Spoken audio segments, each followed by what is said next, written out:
ওকে, তো আজকের এনিমিটা হইতেছে মনে করো একটু সিরিয়াস টাইপ এনিমি। হ্যাঁ, এখানে 86 নামে একটা স্কোয়াড থাকে, যে স্কোয়াডের মেম্বাররা জাগারনাট চালায়। জাগারনাট অনেকটা মাকড়সার মতো চলে, একটা রোবট। এই রোবট দিয়া তারা এনিমিদেরকে মারে। এখন এই স্কোয়াডগুলোকে হ্যান্ডেল করে কিছু হ্যান্ডেলার, তারা অফিসার, এবং তারা এই স্কোয়াডগুলোকে মনিটর করে যে এই স্কোয়াডগুলা কোথায় যাবে, কোন দিকে গিয়ে এনিমিদেরকে মারবে, এসব কন্ট্রোল করে। এবং এই জাগারনাট যারা চালায় তাদেরকে মানুষ হিসেবে গণ্য করা হয় না, তাদেরকে ড্রোন বলা হয়, যে তারা রোবট।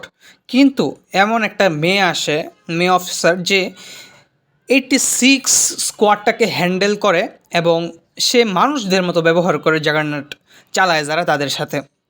তো আমাদের মেইন ক্যারেক্টার এমসি, সেও থাকে এই 86 স্কোয়াডের ভিতরে।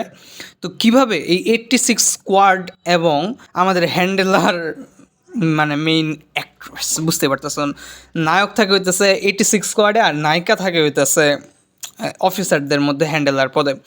তাদের মধ্যে কিভাবে একটা বন্ড ক্রিয়েট হয় এবং শেষ পর্যন্ত কি হয়, এটা খুবই ইমোশনাল হয়ে ওঠে আস্তে আস্তে। অনেক ভালোও লাগবে তোমার এই জিনিসটা দেখার জন্য। তুমি এনিমিটা দেখতে পারো। আর এই এনিমির কোয়ালিটিটা অনেক ভালো, মানে গ্রাফিক্স কোয়ালিটি।